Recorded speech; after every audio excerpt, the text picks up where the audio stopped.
All right. Well, I'm here with Neal Goldsmith, PhD, and uh, he wrote this beautiful book some years ago. The title is Psychedelic Healing, and he has actually met personally so many people that I've only read about in the psychedelic space. Including Ethan Nadelman and James Fadiman, Rick Doblin, Dennis McKenna, Roland Griffiths, Jeremy Narby, like all these people. Don't forget Um, Sasha Shulgin.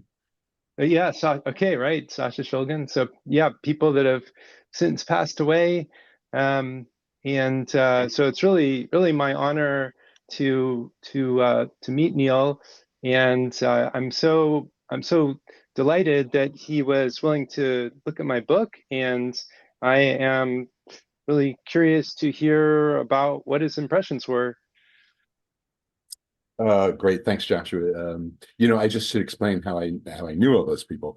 I throughout my career, I've always I just been drawn to the idea of convening groups of experts. I think I saw a TV show on PBS like decades ago called Meeting of Minds, where they bring together, actors. One's Einstein, one's Da Vinci, and one's somebody else, and they're in the room doing a panel discussion. So, Meeting of Minds. So, I in my academic career on research utilization, my job really was to bring together experts in that field of research utilization and present to present to the management. And then when I went to corporate, I was at American Express and AT&T, focusing on artificial intelligence research utilization within the corporate sense. And again, I brought in people who were, making small AI projects and leaders in the academic world to talk to the board of directors. And that was sort of my job to do. When I got into, after I left corporate about 40, 45, um, I, um, I really, I became enamored with psychedelics as a tool for psychotherapy and personal development. And because of this background I had, not just bringing people together, but also research utilization, policy research utilization. Again, it was a natural fit for the psychedelics realm. And so I continued my career basically on innovation and change, but now in the psychedelics realm. And again, I brought people together. And I spoke at a conference called Horizons in their first year. And I loved it. The idea was to bring in academics to talk to the general public and to give you state-of-the-art research in psychedelics therapy and whatnot, but in a non-academic, way. So I spoke, and then I said to the organizer, I said, "Oh, this is great. I want to help you. I'm going to join your team." And he said, "Great." And so I then became the speaker MC and the speaker curator. So I had an opportunity. I had already been contacting people because I was curious and not afraid to reach out. And so I already had some people, and I made a network. And then for the next 10 years, I emceed and curated the speakers. And that's how I got to know all those people, by curating this wonderful conference. And through naturally my curiosity, and I encourage your listeners to reach out to experts, because we're intimidated, I think, sometimes that, oh, they don't have time for me. But the truth is, except the very, very most famous experts aren't inundated and would love to speak to curious, intelligent folks. So anyway, that's just a digression about how I got to meet those people. Um, and in your book, you cover psychedelics nicely, but it's only one of many techniques or approaches, which I really liked about your book. It's very holistic, very holistic isn't the right word. It brings together a lot of different realms. I And I love holistic. I love that you selected that word. Like that's really I feel like so many people look at these like related all the areas I touch in my book in and kind of narrowly and don't see the connections between them. in fact, the connections are more important than the differences, because ultimately it's all part of one big web, one big weave. And we separate things out, like the physiological versus the intellectual versus the spiritual or whatever. We separate them out so we can study them almost like in isolation. But Mhm. that, don't forget that you've done that as an artificial, zoom in on one aspect, and that the real understanding comes from making sure that that aspect is remains integrated into the whole, because this thing is going to affect the thing you're studying. So you really, you can zoom in if you need to, but remember, and the remembering part is hard because zooming in is so effective. You can build amazing, powerful drugs or electricity or right angles. I mean, there's lots of analytical things that are so powerful and so healthful and helpful that it's easy to just say, "Oh, forget about the big holistic thing. I want to do where the power is." Um, anyway, so you didn't do that though. You kept your eye on the holistic, the integral. The integral is a good word because it's like integrated, but it's also transcendent. It's sort of the integrated whole of the parts. And so I like that a lot about your book. It was also structurally, it was interesting. I don't want to get into a piece by piece analysis, but I mean, it's just visually, there's all sorts of little drawings and writings and everything. And it was conceptually that way as well. It was very nicely illustrated and choppy in a very good sense. It was mosaic was the word I think I was looking for before. Hmm. So I really like that about the book. So that stands out, immediately. But especially the integral approach to the different realms that you discuss, I thought, kept it real, kept it accurate, if you will, because life is made that way of multiple. So like anything particular stand out to you, or did you have questions about any sections, or did you want to hear more Sure. about something? Or? Well, I have lots of questions actually, because as I read your book, the first of all, before I read it, when I just read the title, and the first word in the title was religion, immediately I became negative on it. Now, I don't mean that to be a criticism because I No, really I get it. I love the book, but I'm not a religious person. In fact, I'm against religion, and the reason why I'm against religion is, except for one aspect, the reason why I'm against religion is because um, I mean, if you look at the history of religion, you find that there's usually a leader who, an originator who has some kind of epiphany or some sort of insight or whatever, which is special that most people don't have. Not that he's magical, he or she is magical, but that it just happens to be a moment, that pops into this person who's, I guess, well prepared, and then boom, they see things in a bigger way. So then they share that with everybody around them who doesn't have that exact experience really, and so this becomes somebody that you idolize. And very quickly, because people are the way they are, they develop organizations and policies, and it becomes a group phenomenon where there's shunning and rewards and teachers for that matter. And that's not at all what the epiphany experience of Jesus or whomever was. So, or Abraham. So I'm against religion because I feel like it ruins the spiritual essence or the spiritual insight that created it in the first place. There's lots of power games and ego, and so I'm vehemently really against religion. So that was my initial approach, when I first started reading the book. But as I read further, I realized that you and I are in sort of like violent agreement. So your use of the word religion, I realized after a while, was because you like everything except the bureaucratic sort of systematization part. Putting that aside, then what do you have? You have a group of people who are like-minded, who are inquiring, who are loving, who are generous and kind, and that sort of thing. So that part of religion is the only part I like anyway. So, like I say, as it turned out, I think we were very much in agreement. But I almost wish you could have picked a different word, but but the fact that that the reader has to sort of figure that out makes a very strong point, which I think is worth making. Yeah, my my publicist also felt like the word religion is a hard thing to pitch, and she probably would have preferred a different title too. But uh, I mean, I think we have to like salvage that word and reclaim it. I agree. I think that's yeah, and especially if we can get down to, I mean, like think about religion as it started, back maybe, I don't know, whatever. I mean, it started a long time ago, but let's say 10,000 years ago.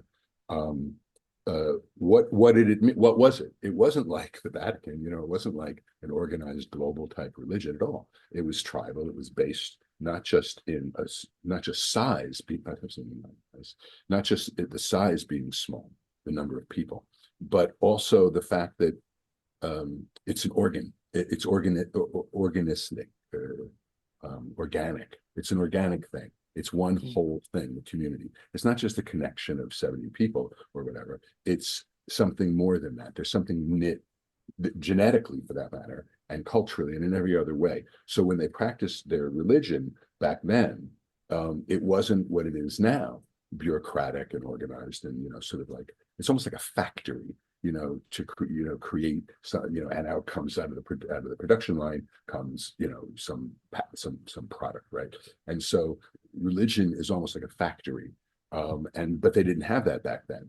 That was more like just homegrown kind of earth-based, and I mean that literally, having to do with plants and things like that in the environment and being embedded in a holistic way in the ecology. So that's a very, very different kind of religion. And Yeah, so and we can and get past probably like that. singing around the campfire kind Of of course, religion.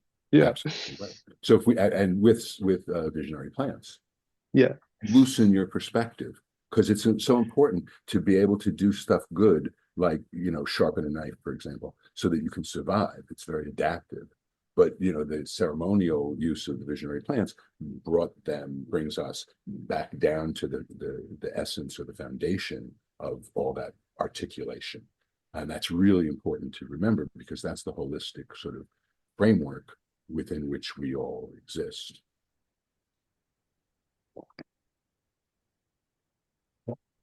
where do we go from here?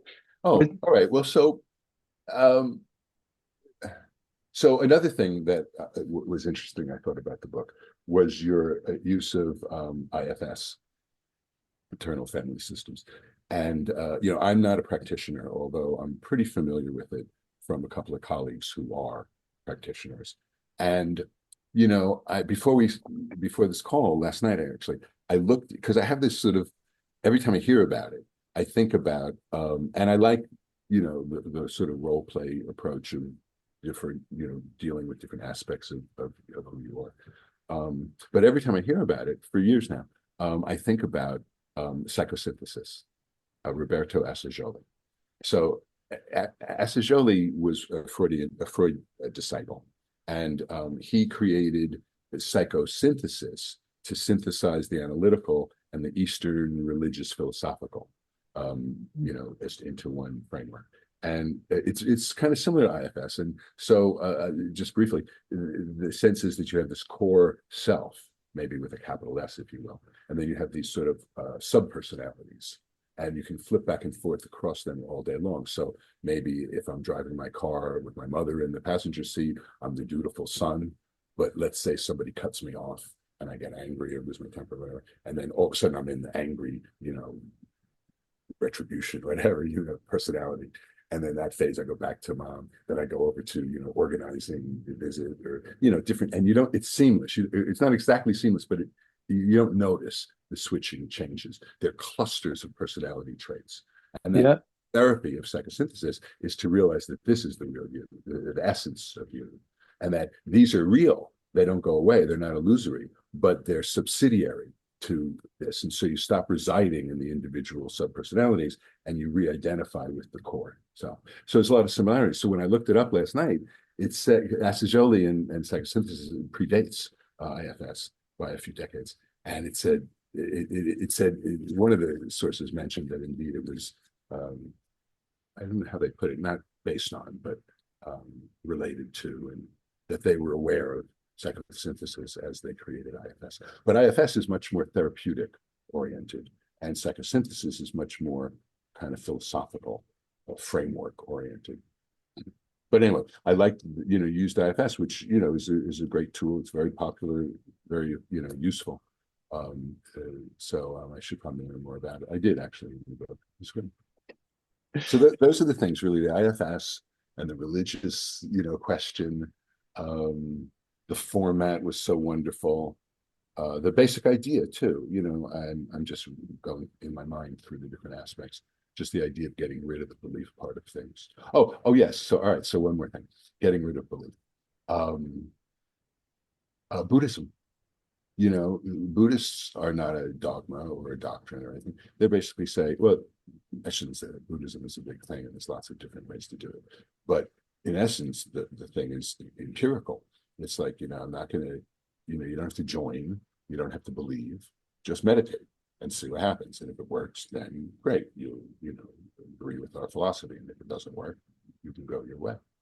And so, the getting rid of belief part reminded me of Buddhism and their approach to membership, in a sense, based on the results of empirical investigation of what meditation does for the Hmm.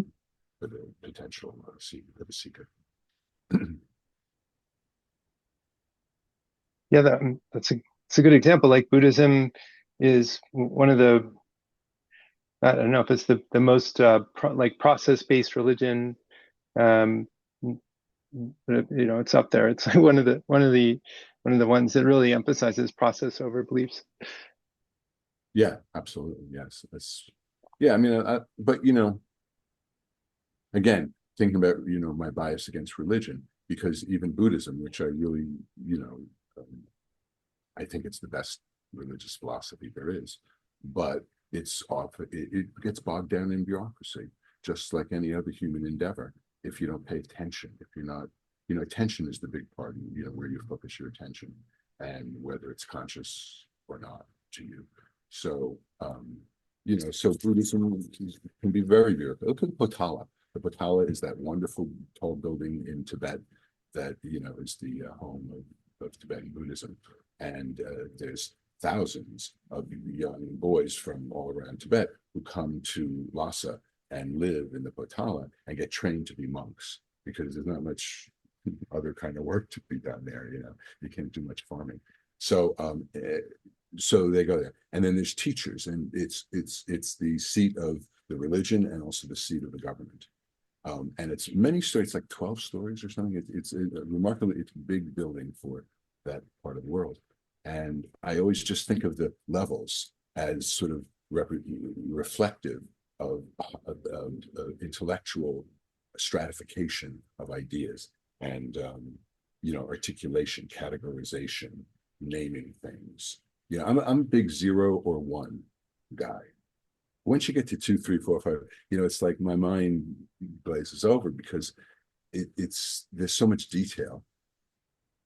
Somebody said you could spend several lifetimes cataloging the lint under the big toe of Kali, or Maya, not Maya, not Kali. Maya is the world of the word, the details and stuff.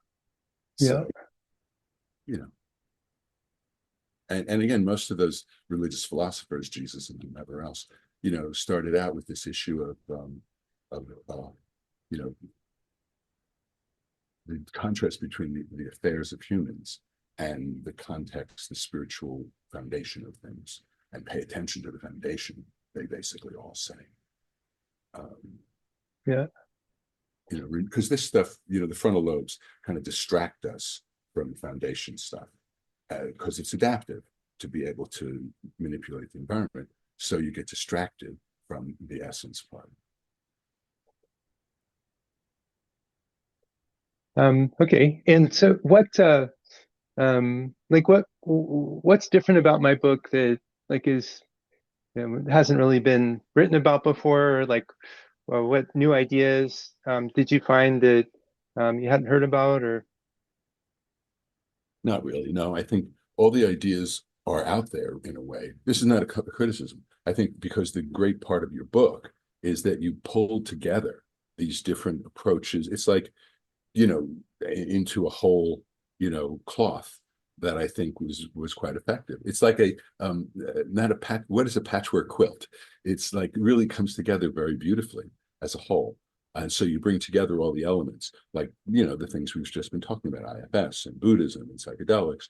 Those aren't, you didn't invent those fields, but you brought them together in a unique and very, very helpful way, which is, I think, the strength of the book. And what about the Varela-Schwartz model? Remind me of that. Well, okay, um, so so it's a way of organizing waking experience. Like it's a model. Like if we want to talk about exploring consciousness, then we need some way to organize it, and that is a way of doing that.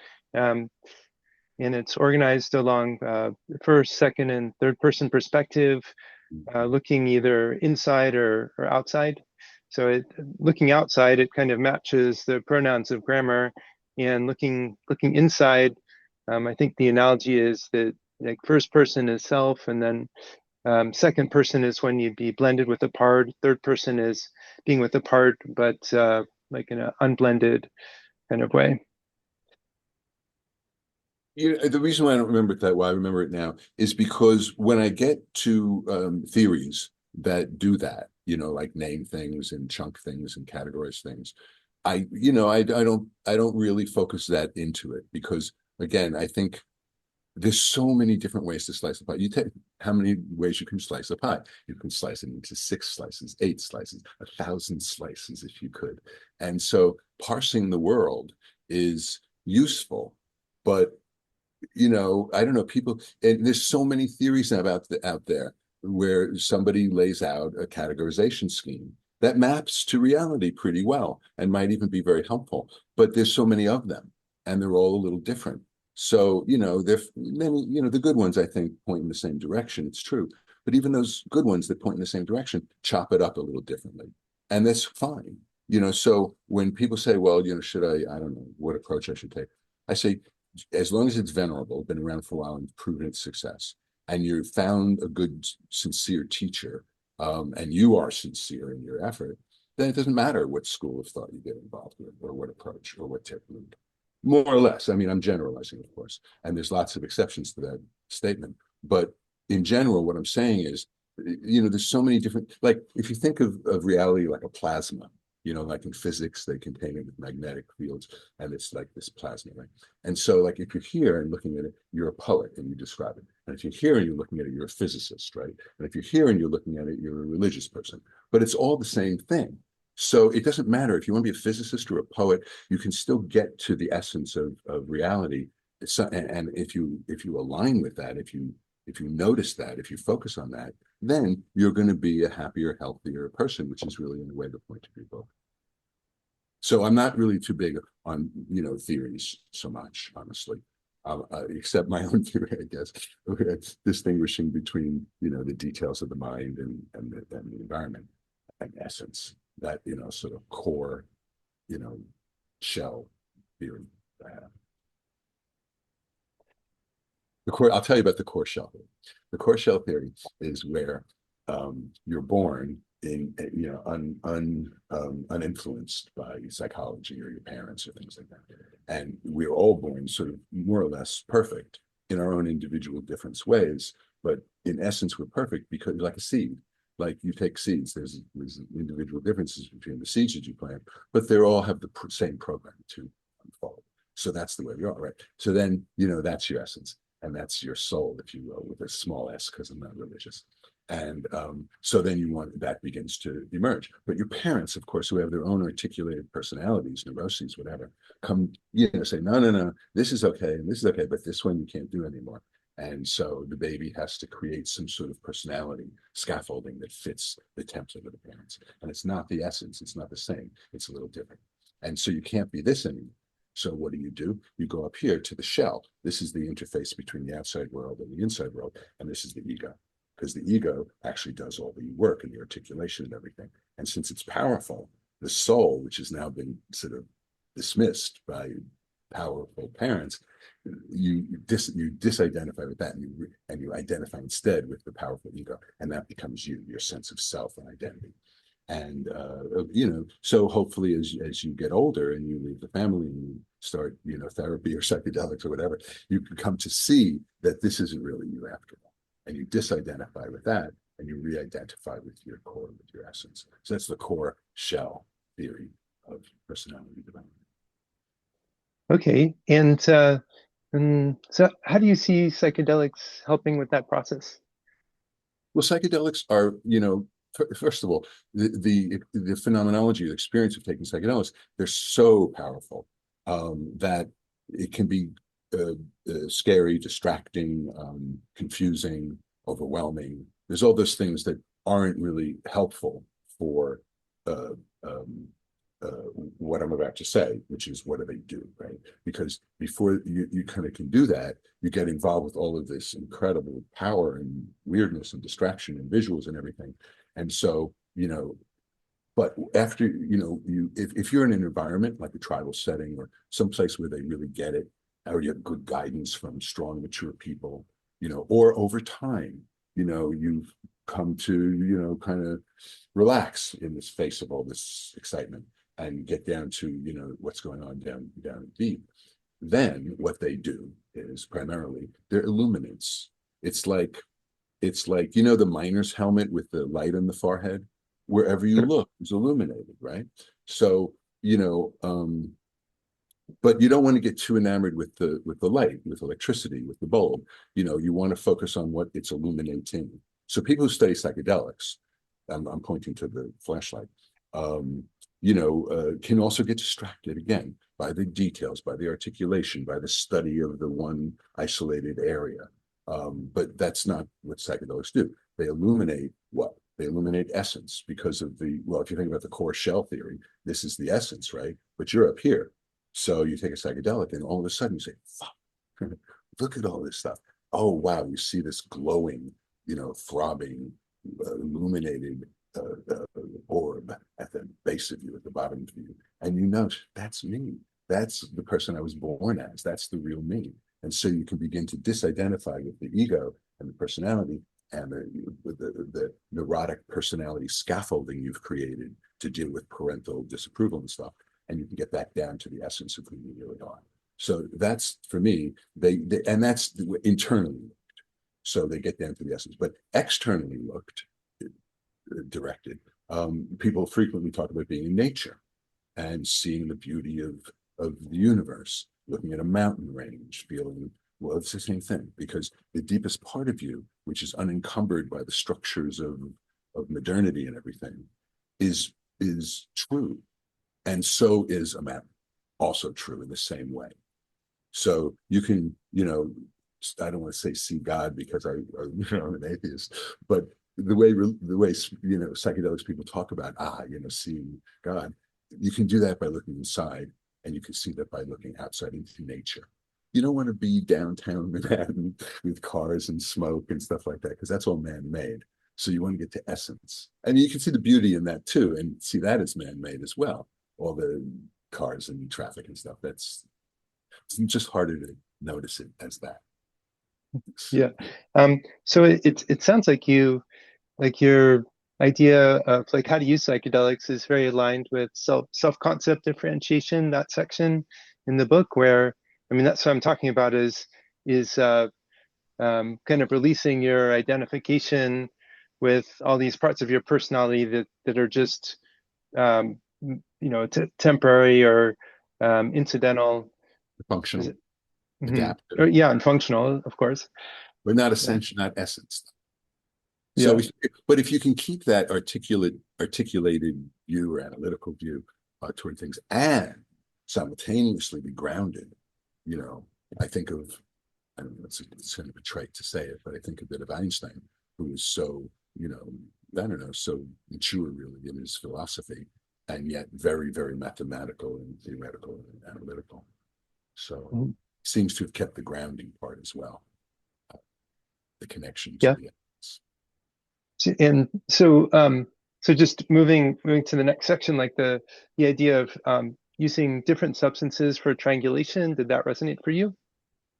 Well, yes, but it's funny. Again, I said the psychedelics are illuminants because, I often, young people in particular, they're very interested in becoming psychonauts and cataloging the different experiences from different types of psychedelics.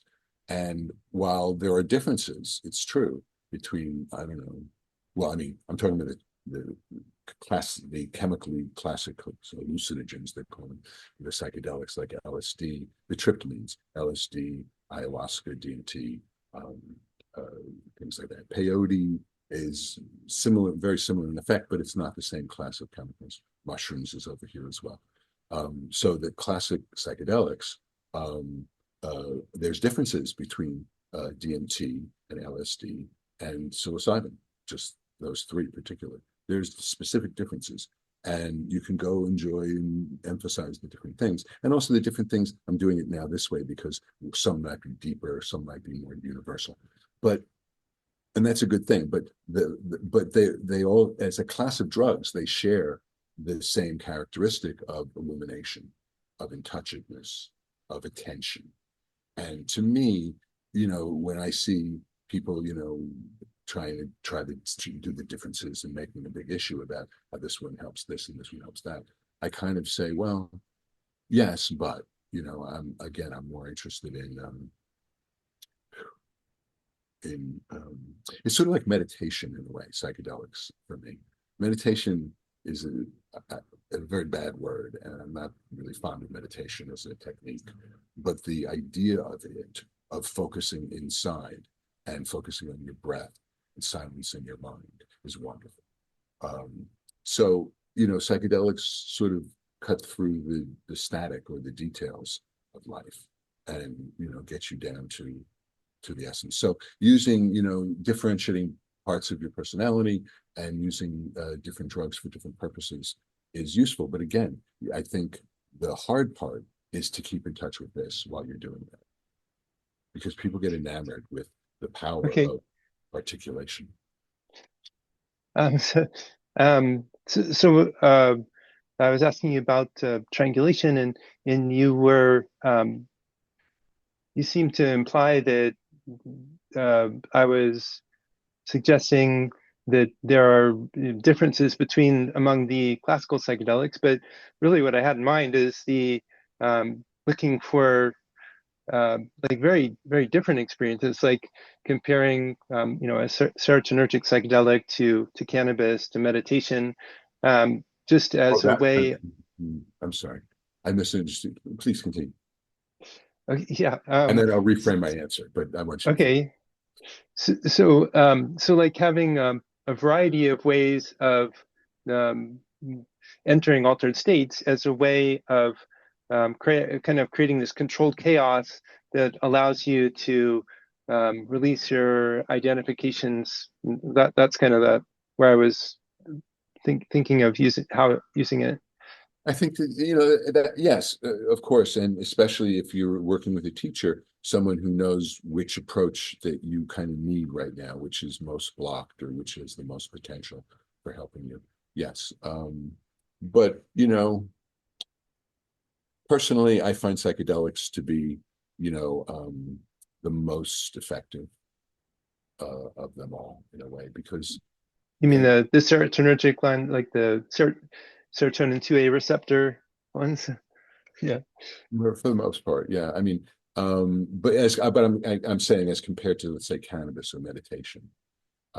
So I would include in the psychedelics realm things like mescaline or even MDMA in its own way. So sure. those are psychedelic like, and again, they're illuminating. And as far as cannabis is concerned, it's funny. I always thought I like cannabis. I always thought of cannabis as a mild psychedelic, which it kind of is in many ways, but it's not a serotonin drug, which I Right.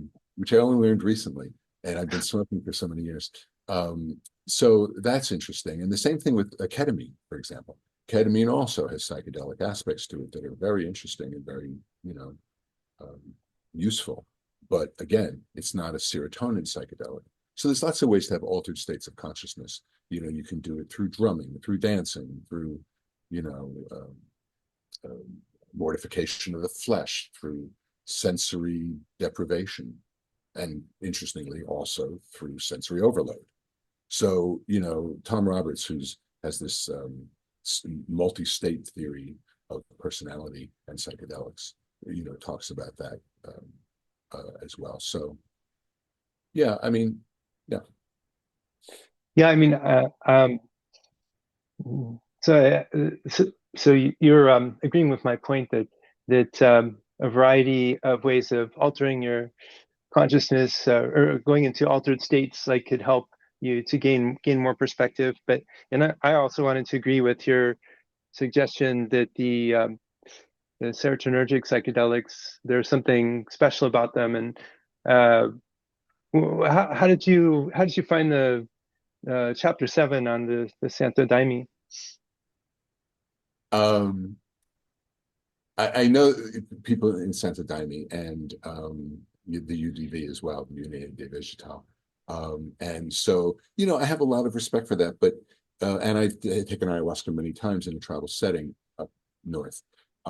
So I'm not, I love the Icaros, and even though it's syncretic both philosophically and linguistically, um, and that's not me. I'm not from south of the border, so to speak.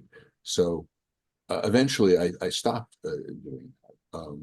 The Santo Daime and the UDV, as your listeners will probably know, are legal, religions of ayahuasca from South America.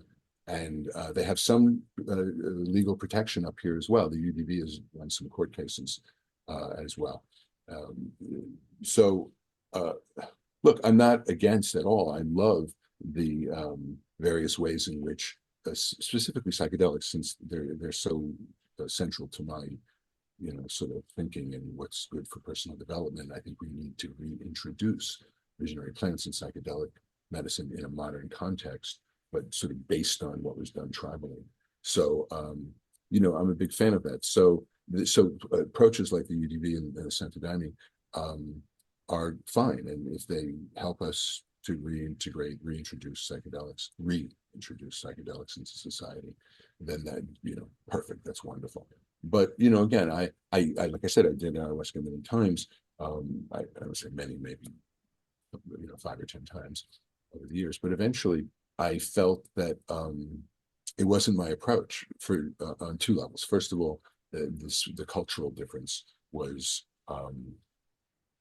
limiting. Let's just say, because I don't speak the language and everything, and also Yeah. just because I wasn't raised in that culture. But also, I'll give you an anecdote. So I was in an ayahuasca ceremony upstate New York, and they had a shaman who they brought in from an ayahuasca who they brought in from the Amazon, from Peru. And so we all took it, and he was wonderful, all 3 hours with a rattle.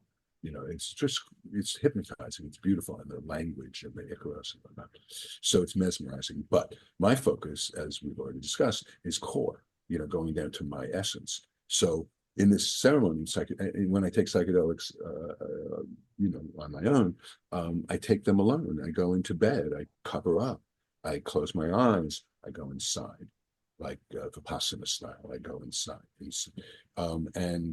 So I was doing that at this ceremony. And I was just deep, deep, deep down, down, down, like dealing with mommy or something like that. I don't know.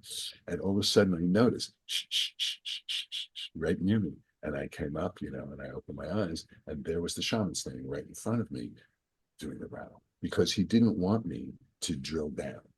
He wanted me to stay up and be part of the room, which for me was one level up higher than I really wanted to be.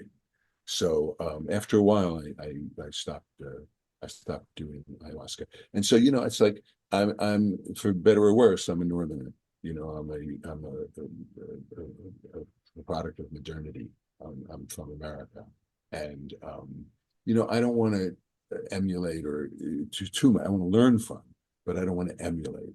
Um, different traditions. I want to try to recreate the power, the beauty, the insight, the benefit of those tribal efforts, into a more modern context. Hmm. And that's why And I've been involved with psychotherapy and psychedelic therapy and things like that. I'm not myself a psychedelic therapist, although I've done it occasionally, but that's not been my job. But the way we're reintroducing psychedelics into medical practice, and eventually I'm looking forward to divinity students being trained with psychedelic medicine substances, things like that. So that's the approach that rather than just adopting whole hog the sapping of water approaches. Right. And it sounds like the part of the psychedelic experience you most appreciate is that they enable you to feel closer to your core self. Yes, although I'd state it a little differently, but I mean, because the way you stated is still dualistic, Okay, it's, yeah, yeah. you know, so it's become, you just see it, realize it, become it, emanated, Mhm. Yeah, to I could try to phrase it in a less dualistic way, um, it's okay. to try to settle into the awareness of your own being. How about that? Thanks. Um, and but so did you follow my kind of psychological analysis of the what happens in the Santo Daime, like the like in those ceremonies that really isn't the goal, like that you're using psychedelics, but you're not using them as a way of kind of settling into your core self and experiencing that. Tell me more. I want to understand exactly what you're asking. Um, so what was your understanding of firmness in the Santo Daime? Firmness meaning like will or essence, do you mean? Well, okay, so Maybe I missed that part. Just refresh me, please. yeah, um, so the beginning of chapter 7 starts out just with this idea that can we find a practice where we can uh, we can like have our feet in two kind of straddling two different um, altered states. Like one altered state is um, settling into that ground of being of the feeling one's core self, and then but then the other kind of this the other thing we're trying to straddle is the community connection and being feeling the camaraderie of other people, because sometimes the feeling of just being yourself is like you're alone, and sometimes it can feel a little lonely, right? Yeah, I mean, that's interesting question because, you know, the way I described it and visually, metaphorized it, if you will, is this essence, right? And the shell, the core shell. And it's very dualistic, really, and stratified in a way. Hmm. As I'm listening to your question, I'm thinking, well, if you're really in touch with your essence or with nature, whichever approach you might choose, or through drumming or whatever, if you get in touch with that sort of multi-state, that altered state, um, uh, uh, you know, again, it's an altered state, meaning like it's just the fact that it's altered, so you can notice it, and that's why sensory overload and sensory deprivation both work, because you're just not in the normal day-to-day mindless sort of routine. Um, so Maybe I could explain a bit more about firmness. So that's kind of the aspiration, is to um, be able to straddle that those two directions, to be in the community and also to be in solitude, experiencing your own being. Um, and the way that's done in the Santo Daime is that the ayahuasca or daime um, helps you feel your core self. But then that's what participants are asked to do, is to um, like put all their attention into tracking what's going on with the group. So you're fully involved in trying to keep track of where you are in the lyrics, keeping the rhythm. Um, if it's a dancing work, then you're moving in a very specific way. So How does that land for you? Well, yeah, I mean, so what I was saying before was that as I thought about your question, I realized that if you're truly in touch with your essence, it's not just about being down here and ignoring all of this stuff. It's like, I don't know, three-dimensional, multidimensional, it's all of it. So if you're down here, you're also, I think, then successful. You're It's full touch with the group and it's you've like all, both duality and non-duality at the same time. Is that what you mean? yeah, they call it non-duality, right? Because they don't want to talk about the difference in duality and unitary approach. It's non-dual. And there's a duality between duality and unity. So it gives me a headache. Um, but yes. So I think that, but on the other hand, once again, the Daime, the Santo Daime, the way they approach the organization part, the structure, and as I recall, they separate male and female, and there's the structured dancing and things like that. Yeah. To me, I don't know. I mean, I'm not a big fan of that, to be quite honest with you, because Okay. there's so much beauty in that religion. I'm not trying to trash it in any way, but those specific things, the dancing and the separations, I think it's like unnatural in a way. It And feels too organized. well, too organized, and also it's one man's opinion or one group's opinion. I mean, so Yeah. you go, 50 miles down, in the Amazon, you find them organizing it a little differently and having wonderful results anyway. So I'm not big on doctrinaire things where there's an organization that has some process that then you have to sort of surrender to in a way. And then maybe that's good. Maybe that's my, egotistical, Yeah. modern approach to resisting surrender.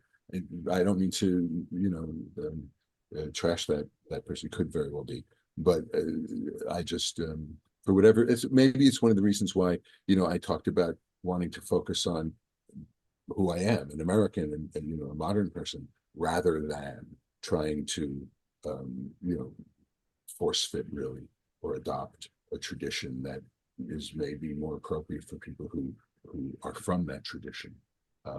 Maybe I don't know. I'm not sure. Maybe I should learn to surrender to that, and maybe I'd benefit from the approach. From the perspective of that approach, and maybe I should harmonize or heal my Western, approach to things. I don't know. So Okay. I'm too. We all learn through our whole lifetimes. My patients used to say, "Well, geez, I'm 45 years old. How come I, haven't figured this all out yet?" I said, dude, on your deathbed, you're still going to be working on stuff. So it's the Yeah. unfolding process. So I'm doing that as well. And okay. And but did you make the connection from that to between this practice of firmness and the capacity for unblending, the psychological idea of unblending? Tell me more. I Okay. need to Well, understand okay. because you're using Do you, terms. yeah, yeah. So do you know what I mean by unblending? Is that a should I define that or Define it for me, please. okay? So suppose I have a part of myself that is terrified of public speaking. If I allow this part to if I blended with this part, then it would be controlling my behavior. So then, maybe I would freeze up, or I would, say things that were, carry on with a line of talking which was, maybe limiting or just distracting. But if I can stay unblended from this part, then I still feel it's fear, like it's fear of public speaking. I'd still be aware of it, but I would have more choices. It wouldn't necessarily be controlling my behavior. I would be more self-led. So So I could, who's the my in my behavior, and when you unblend from that, fear or whatever, you're retaining your identity. Basically, you're disidentifying with that fear, and you're identifying with maybe a deeper, wholer part of you. What are you? okay. What is it unblending to? Is what I'm asking you. I mean, I have my own sense of that, but because that's to me the more operative part. is, unblending, yes. To what? To what are we in? What are we? I Or, mean, to the mystery, right? To who well, knows? it's a terrible word. This, I mean, if you just keep unblending parts of yourself and keep looking for the deeper and deeper core, and then what do you find? you It's find the question. The only question there is what you find. You find the question of why is there something rather than nothing? yeah, okay, that's a good one. That's the question. I mean, because I don't mean to be too bold about it, but to me, if you take scientific inquiry all the way down to subatomic particles and all that stuff, you get to that question. And if you take religion, and spirituality all the way down to essence, well, why Yeah. is essence at all? So why is there something rather than nothing? And to me, that's an unanswerable question, of course, either by science or religion. And so that's the part where the Hindus have a term for it, which is suchness, that it is sort Hmm. of is, if you will, suchness. Okay. And I like that term. But so if you can resonate with that, or resonate is such a weird word, if you can No, I think we're aligned on that idea. notice Like that. the suchness is under there, but and you said like that's like understanding that or studying that is very valuable, and I would counter that what is equally valuable is kind of the practice of unblending. So the practice of peeling back those layers, I think that's the key practice. The going from blended to unblended. How does that land for you? I mean, these are just words and terms, but like earlier on, I said that you want to, be down there, but you also want to be in touch with the details as well. You just don't want to get lost in the details and make that your identity. But you can, if you fundamentally identify with this, then you can carry on your individual roles, always sort of grounded in this part, which keeps you then ethical, honest, generous, kind, loving in your details that you do. Okay, So but the way you're describing it is like structural, and the way I'm trying to like direction I'm trying to push you in is like, isn't it a skill? Like some people, they get carried away by their emotions all the time. They are frequently, maybe they get angry, they get blended, they throw things. But other people seem to be more self-led, very, very rarely get taken over. sure. So I mean, all right. So you just to be sort of simplistic about it, you take a psychedelic to notice all this structure, the way it's organized, and then you Right. can adopt a practice of some sort, meditation or something like that, to help you stay that way. In psychedelics, one of the biggest topics in recent years is psychedelic integration, which postulates, look, the psychedelic experience everybody knows is amazing, but it's not, and what's the point of it if you forget it by Friday? And the old analogy was you'd go to an anti-smoking group on the weekend, and by the next Friday, you're smoking cigarettes again, because the whole environment impinges back on you to create the kind of form that you were seeing through, during the weekend ceremony. Um, so yeah, so I mean, so both are important. It's true. You have to, so with integration, you have to, it helps you, you have to stay in touch with essentially the insight from Saturday night. You journaled all day Sunday, and then Monday you're back at work again. So Monday morning, you sit for 10 minutes and you remember Saturday. And then and when you get up to, and you're going to work that morning, after sitting for 10, 20 minutes, you say, geez, I'm so glad I did this, because if I hadn't done that, if I hadn't sat, I would have forgotten that thought I had about grandma on Saturday, because I would have just been caught up in my week, and that would have been just deep memory. I wouldn't have ever noticed it again. So this Okay, integration so so is super so you're important. just so you're describing practices that help people like develop more skill in unblending. One of the practices you identified is like a kind of like an integration or journaling practice after a psychedelic trip. Like you can kind of notice more about the structure of your Remember, personality, yeah. and Remember. then and then become more self-led in the future. Is that the idea? Basically, I think, yeah. Okay. And um, and There are so lots of other techniques to help you instantiate, to give roots to the insight that you had that's so outre and different from the rest of your life, which tends to get, you know, forgotten. So there's ways to instantiate it. It's like dune grass.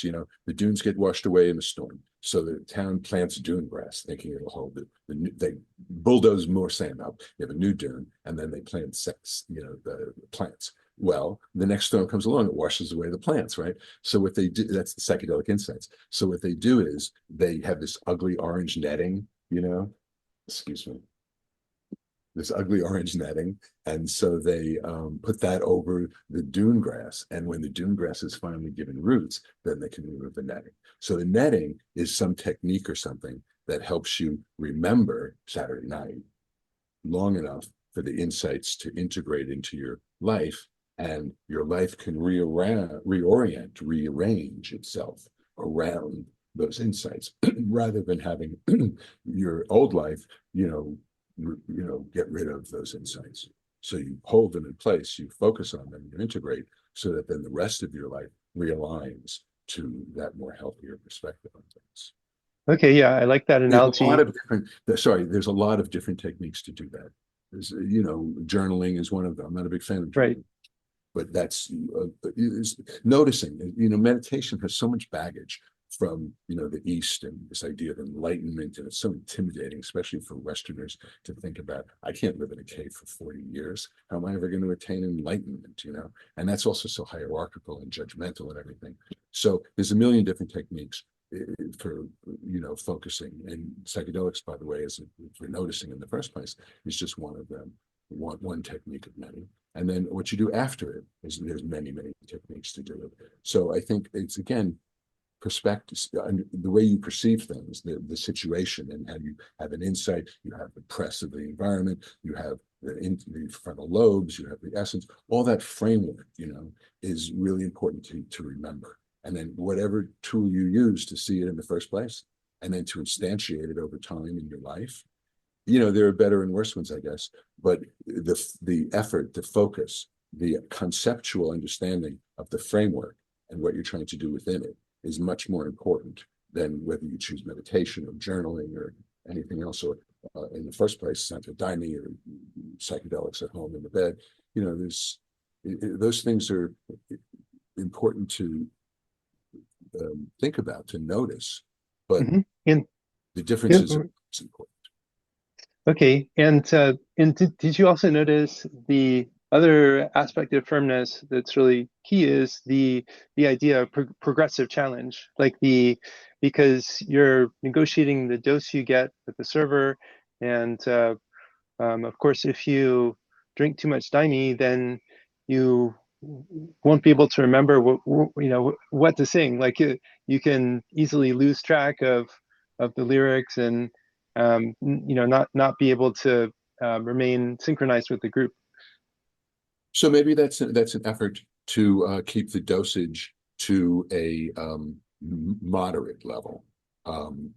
Excuse me. So that I'm glad you actually mentioned that there's a big difference between the different strengths and dosages and approach to psychedelics at different levels. So I'm not a fan personally. I'm not in my personal use of psychedelics. I'm not somebody who takes massive doses and wants to fly to Alpha Centauri and sit at the feet of God and touch the hem of his garments. It's not really my approach. My approach has been psychological, for personal insight, for introspection, like I've already been talking about the whole session here, the whole conversation about looking within and seeing the ground of your being. And I even contrasted that to mountainscapes because I'm more focused on the internal approach. So I'm sorry, I lost my train. So what I was um, asking you is like, um, what, what if like what if we could measure your skill in unblending by how much psychedelic you can use and Oh, still remain connected to the group. so I'm sorry if I can pick up my thread. So the idea is I like moderate doses, not overwhelming doses. And I wanted to give you this analogy. It's from masters in Houston who did the first research, basically, large-scale research on psychedelics in the mid-60s. And they identified 4 different levels, and they gave them specific names, but I'll give them my own name. So this one being sort of sensory, visual, sexual, auditory, music, you know, uh, visual distortions and things like that, colors. This one, the next level, and these levels, by the way, can be attained through one evening as you get more and more into it, the drug you took, or increasing dosages that you might have taken over the weeks or over the years or months, getting used to this process, right? So there's different ways. It's not all just about dose. But anyway, so this is that first sort of sensory level, if you will. Then this is the psychodynamic level where you get into your history, your mommy, your daddy, your childhood, and stuff like that. This one is I'll call Gaian, the Gaian approach to seeing the whole universe, holistic, healthy, perfect harmony of the universe, right, including the planet. And then this one is what you might call white light or samadhi, or ego death, where you're not really in touch with a sense of, you know, that there is a self, that person. You know, those are all wonderful things to experience, frankly. And but for me personally, you know, I focus here. So if I had to dance and sing a particular song, I couldn't do it up here or over here. I'd have to be down in one of these 2 levels, really, more likely the Right. first, to be able to keep my act together. So Yeah. perhaps in a reverse sort of a way, the Santadhyme philosophy or methodology is to keep you at a modest level, moderate level, so that you can, you know, so that you're not out in Alpha Centauri. I don't, Right. I've done Santadhyme, so I'm not really sure. No, no. I think your guesses are accurate, but what I want to press you on is like, wouldn't there be individual differences in, you know, how much time you can drink and what level you'd be at? And again, if you over time, you know, if you can keep your act together and retain your perspective and your attention, then you know the novice user might be overwhelmed, but somebody who is familiar with the process might be actually, yes, able to you know, sing and dance even on a significant dose. Hmm. So we would couldn't we call that a skill, like to your ability to your skill to keep things together under increasing challenge? Sure. And is that skill the same as the skill of being able to stay unblended?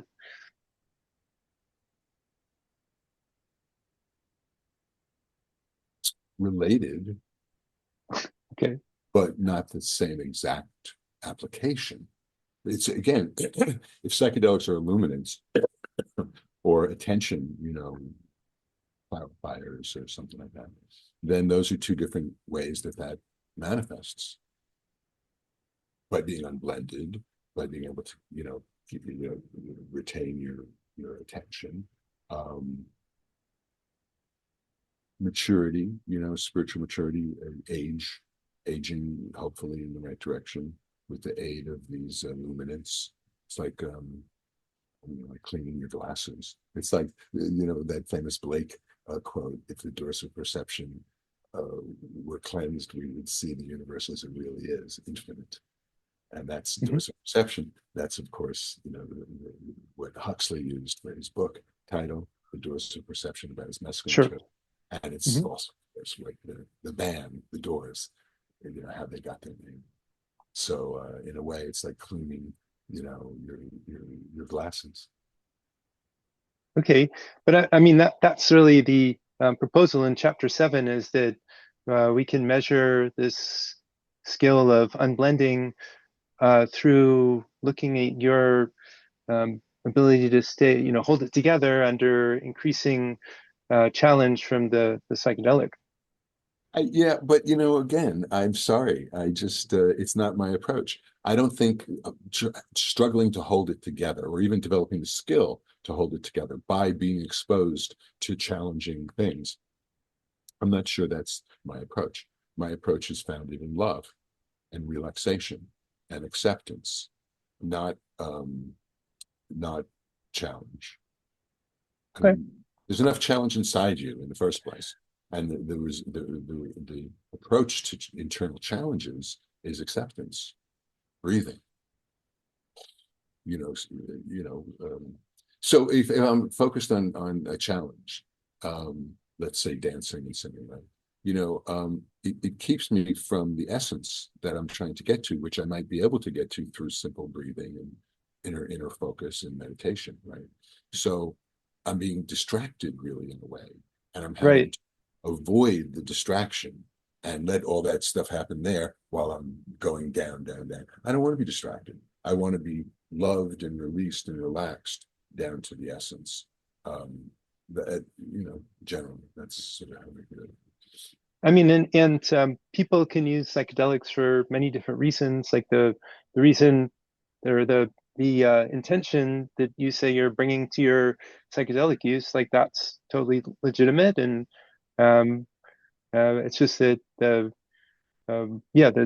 Santa Daime paradigm um, looks at it from a kind of the opposite direction.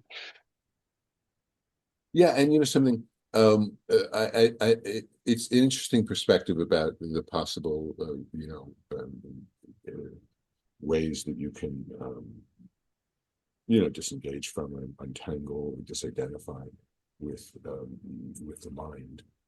It's true, but I also felt that there was something, and it's one of the reasons why I'm not really interested in um, Amazonian-based ayahuasca type approaches, is the separation of sexes, of genders. I mean, I found that to be, um, I don't know, it's different now, I think. Although, have you ever done Vipassana silent meditation retreat? Um, I'm not sure that I have. I mean, I've done plenty of other meditation retreats, but maybe not Vipassana. Are you familiar with Vipassana? Is Yeah. so you're familiar. So in that setting, at least the ones I went to, they also separate the genders, and it Mhm. was less distracting, really, in a way. If I was sitting next to a beautiful woman, perhaps I would have been distracted more.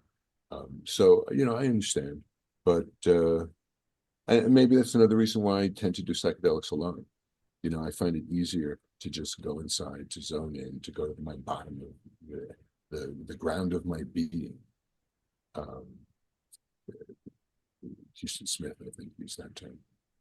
So, so I want to get rid of distractions. I want to close my eyes. I want to cry, cry, cry, cry, cry. I love crying. What could be more healing than warm salt water? So, Yeah. in the ayahuasca ceremony, I cried a lot too. In the ayahuasca ceremony, I went twice, and I cried. So they teach you how to focus. The first morning is focused exclusively on feeling your breath on your upper lip. It's like Mm. 4 hours, and they have meditation to practice what they're teaching you about attention. So it was really quite wonderful. But it's 10 days. As the days went on, they had different exercises morning and evening, morning, afternoon, and evening. And so they would say, all right, here's the lecture for an hour. Now, okay, spend an hour, practicing, right?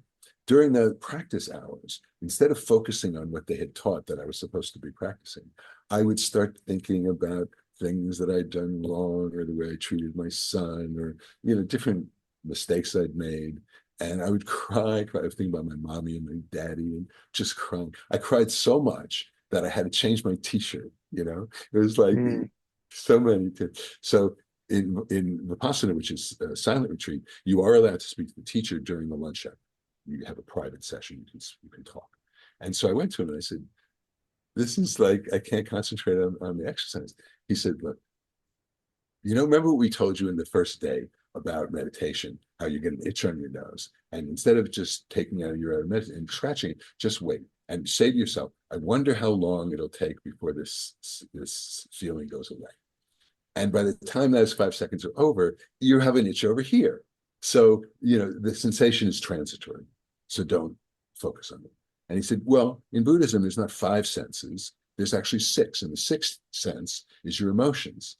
And it makes sense because it's visceral. It has to do with adrenaline and, dopamine and all this stuff. It is a bodily sense. It's sort of internal.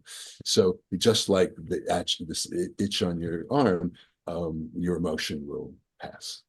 And that was Mm. really helpful. The Vipassana is a wonderful, I never thought I could make 10 days. It's really 8 because of travel time, but it was really a spectacular exercise. Um, Once, after the first day or two, you're done cataloging your mind and your many sins and your mom and your daddy. So you've gone through all that stuff. It's been 2 solid days of lecture meditation. So after that, then you get into the essence part more. And that can be kind of Mm. scary and difficult. People leave on the third day. Hmm. Anyway, I Anyway. digress. Okay. Well, you've been very generous with your time. Do you have any questions for me, or do you feel like is there anything else we should discuss? Or Well, I mean, I have, professional questions for you about like the publishing process and what you're doing, if you have an agent, if you're doing public speaking and things like that. But this may not be the format for doing that. Maybe we can stay on a little bit after and you can answer some okay, professional questions. okay, But yeah, sure. I love the book and I wish you well with it. And I hope this conversation helps too. And let me know if I can, it's nice to get to know you so we can talk more. And if I can help in any way, I certainly am happy to. Okay, well, maybe we'll wrap it up and I'll just we can continue after I click the recording. Great talking to you.